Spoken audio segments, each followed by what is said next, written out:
Yo, what's up guys, welcome back to another video. This is a reaction to 3 scary true 4th of July horror stories.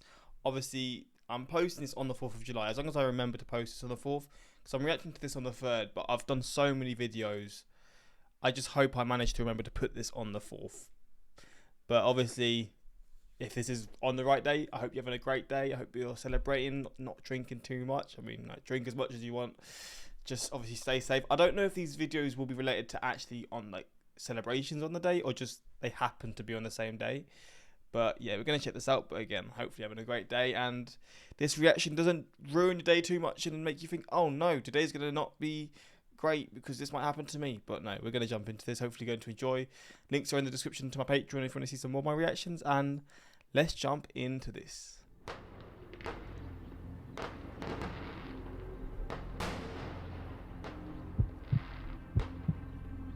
Story 1 by Chester. I live in a normal suburban town. It was 4th of July weekend, so I had a mini party in my backyard. My parents were away, so it would work out perfectly. I invited about 20 people. We have a pool, so I told people to bring their bathing suits. I also had some fireworks left over from last year that I told everyone we'd shoot off towards the end of the night. I tried to keep the gathering strictly in the backyard because I didn't fully trust people not to make a mess inside the house. Everything went fine.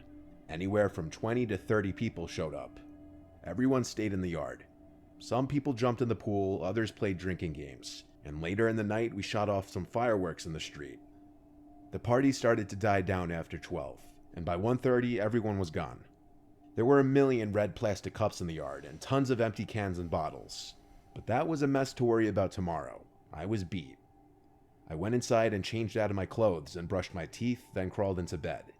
I was pretty buzzed, so I didn't think I'd have any trouble falling asleep. Suddenly, outside, I heard firecrackers going off. It sounded like it was right outside my window, in our backyard. I got up and looked out the window, and to my confusion and downright horror, I saw a line of firecrackers going off next to our pool. My initial reaction was to yell out the window who did that. I figured it had to be one of my friends who stayed behind pranking me. I ran downstairs into the back door. I slid open the glass door, but kept the bug screen door closed. I looked around the backyard and said again, who's out there? By now, the firecrackers had finished going off. Someone was back there, and they just set them off. That doesn't happen by accident. I texted as many people as I could think to, and then the group chat asking who was still at my house. Only a few people answered, most likely because a lot of people were asleep already. Everyone who answered said they're in bed or at home though. I stepped outside into the backyard and looked around for a minute, and when I saw no Don't go outside, man. one, I went back in, shut the door and locked it, and went back upstairs to my room. I was barely in bed for 5 minutes before hearing something come from the upstairs living room down the hall. Then I heard the sound of Oh god. a beer pong ball falling off the table and bouncing on the wood floor. My heart started to race. Was someone in the house? Did one of my friends pass out on one of the downstairs couches, or maybe in one of the other bedrooms? While this seemed like a possibility, I wasn't about to go out there. I got out of bed and went to the door to put my ear up to it and listen. I didn't hear anything for a moment. I waited, and then, I don't like this view, by the way. I'm scared something's going to jump up. clear as day, I heard footsteps approaching my door, then the doorknob jiggling. The door was locked. There was a loud bang on the door. I screamed through the door to get out of here or I'll shoot you. A deep male's voice on the other side said, "Jay, you in there?" And I heard another deep voice in the room with me say, "Yeah." I turned to the corner by my drawers and realized there was someone there. I screamed my soul out as this man came over to me holding what looked like a gun in his hand. He then put his hand over my mouth and told me to shut up or he'd kill me. He then unlocked the door and opened it, and there was another masked man. They whispered to each other as they had me at gunpoint, now sitting on the bed. One of them then said to me, "Stay right there and don't move." The other guy left the room and went straight to my parents' room. He came back and asked the combination to my parents' safe, which I said I had no idea, which was the truth. There were a total of 3 intruders in the house. One kept me at gunpoint while the other 2 pilfered the house, stealing my mom's jewelry that was left out, along with any other valuables they found. After the longest 10 minutes of my life, one of the men yelled, "Let's go," and the man who had me at gunpoint left the room, and I heard them all hurry out the back door. I tried to see what kind of car they left in through a window, but it appeared they didn't park near my house. I called 911 right away. As soon as police arrived, they asked if we had any cameras around the house, which we didn't. They then asked if I got any of the names or saw any of their faces, and all I could give them was that one of them was referred to as Jay by the others. They asked if I saw the getaway vehicle, and I said no. The police asked a bunch of neighboring houses if they had cameras that may have picked up on the robbers, and after my neighbors all reviewed their doorbell cameras, none of them picked anything up. I think my house was targeted by a group who saw I was having a party, and they set the firecrackers off to lead me outside of the house so they could sneak in. That's the most likely explanation to me. My parents were livid with me for having the party, as they believed that led to the robbery. But they also were relieved I'm okay, and sympathetic that I had to experience this. Because of this experience, I'm a strong advocate for having security cameras around your house. Well, are these stories real? By Fletch. Are these like made up stories to... Oh, this is actually real stories. Oh no, it says true. Oh, they are real. Fucking hell.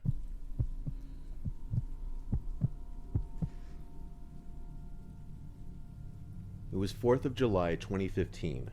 The park by my house was having their annual fireworks show, but it always gets way too crowded and chaotic. Plus, parking is non-existent. Little did most people know there's a little sump next to the park that had a perfect view of the fireworks show. I found this out through one of my friends one year. This sump was accessible through one of the dead-end residential streets that ran alongside the park. Since the 4th was on a Saturday this year, it would probably be even more crowded, but it would also make a perfect date. I was talking to this girl Ashley I met in one of my classes the previous semester, and we'd already been on a few dates over the course of a few months. I asked her if she'd want to go to the fireworks show with me, and she said she already really wanted to go, so absolutely. She came to my house first, and then we walked from my house to the park since it was so close, and we were bringing alcohol. I told her we'd have our own little private spot to watch the show at that no one else really knew about, and she said she was super down. Along with some tequila and soda, I brought a big blanket for us to lay on in my backpack. There was already a lot of commotion by the park entrance. We walked right past it as the cars were piling up in the parking lot. We continued down the dead end where the sump was. The sump was rectangular and fenced off, but it was very easy to get inside. The gate wasn't even locked. Inside the sump was just a bunch of trees, and then at the bottom of it, a small grass clearing, where we planned to lay out the blanket. I led us to the gate, which yet again wasn't locked, and I quietly opened and closed it. I told her to be careful as we walked downhill into the sump. It was around 8 o'clock, which was when the fireworks were supposed to start. I laid out the blanket on the smoothest part of the ground. I didn't take into account how dark it would be in there before the fireworks started, so we both turned on our phone flashlights and laid them down just as temporary lights. We started making tequila sodas right away. From down in the sump, we couldn't really hear any other people from up in the park, just the occasional car horns honking. It was right around the time we started the first drink that both of us heard something from behind us. It was like the sound of brush being stepped on. We turned around to see darkness. I pointed my flashlight over there, but it didn't really reach that far. The iPhones back then were like the 6s. I don't remember their flashlights being the best. Ashley asked me how likely it was that other people would come down here. I replied that other than a couple of my friends knowing about it, I doubted anyone else would come down. I explained to her that it could have been a small animal. The first fireworks were shot into the air, which startled us. The fireworks would light up the entire sump briefly, though, especially the bigger ones and when multiple were shot at once. At this point, we drank and watched the fireworks for a solid few minutes, before again, I heard something behind us. I don't think Ashley heard it, but she looked back when I looked and asked what I was looking at. I said nothing, not wanting to scare her. This was my idea after all, but now I was getting paranoid. I decided to turn around and stare into the trees and brush, and as the sump lit up again from multiple big fireworks exploding, I saw a black figure standing in the trees and brush above us. They appeared to be hiding. I whispered, "There's someone up there." She turned and looked, but now it went dark again because there was a short few-second gap in fireworks. When the sump lit up again, the figure I saw wasn't there anymore. I surely freaked her out though, because she said she wanted to leave. Since we I want to leave too. I don't want to stay there. were both definitely creeped out now, we agreed to leave while the fireworks were still going, lighting the sump up. I packed up the blanket and alcohol, and of course, the fireworks show ended right there.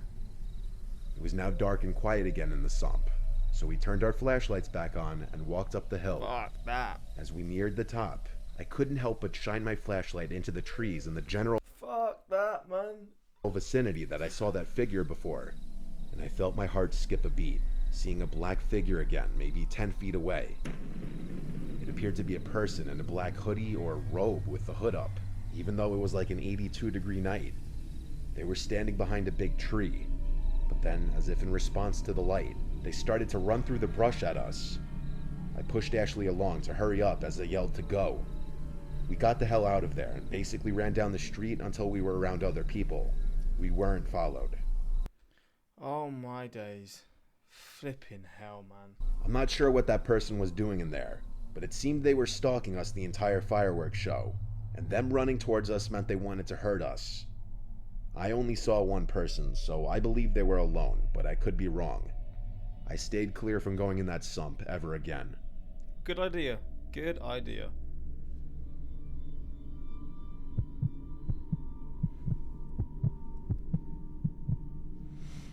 After several friends of mine and I were done lighting off fireworks, one of my friends, Zach, took about 4 of us to this unfinished house in a relatively new neighborhood.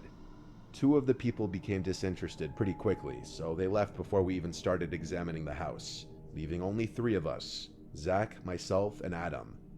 None of the walls were completed on the house. It mainly just consisted of floorboards and 2x4s holding up the place. You could see outside in most parts of the house, and the basement had a cement floor and cement walls.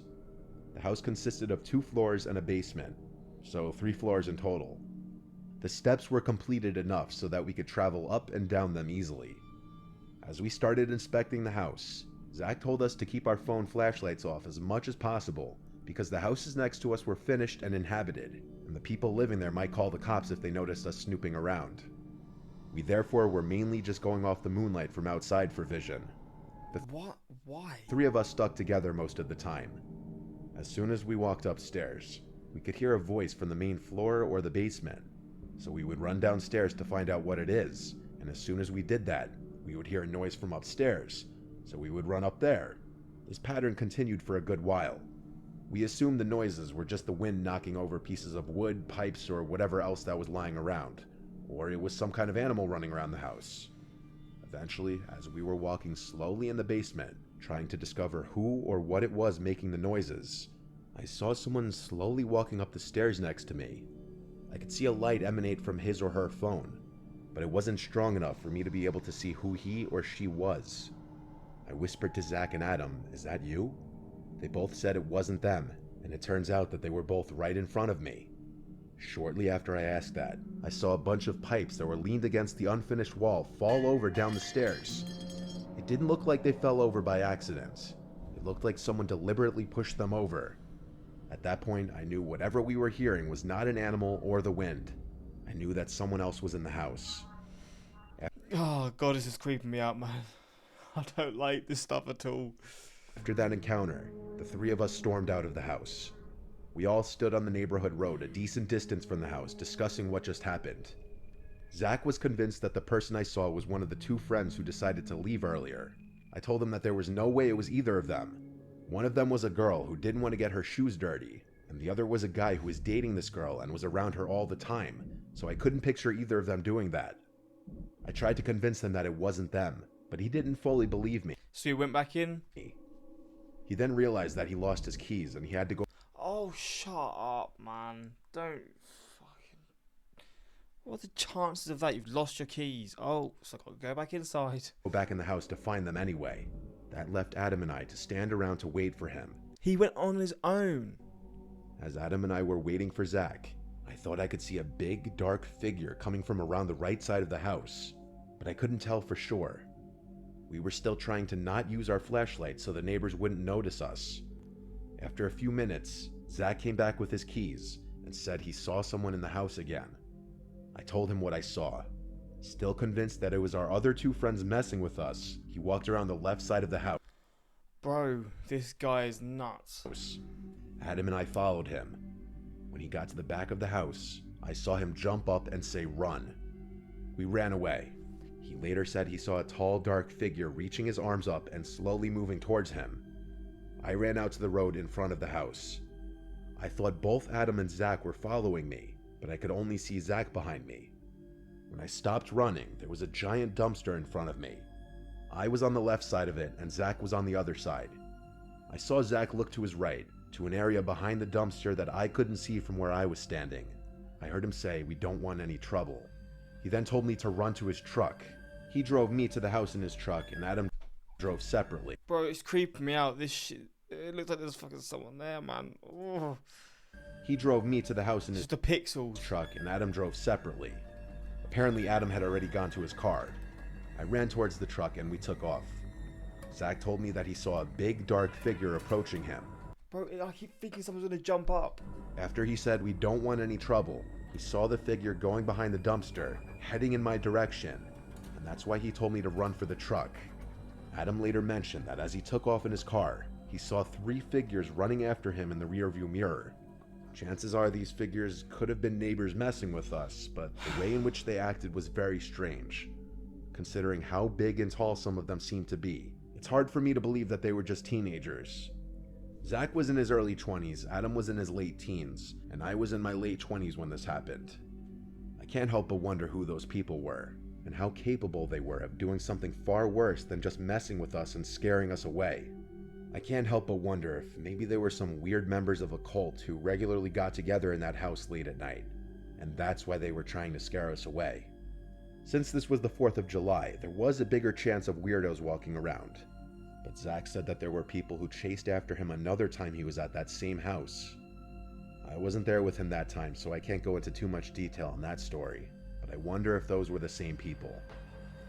Why would you go to the same house again? It's just stupid. This is a shout out to anyone who's been a long time subscriber of Mr. Nightmare.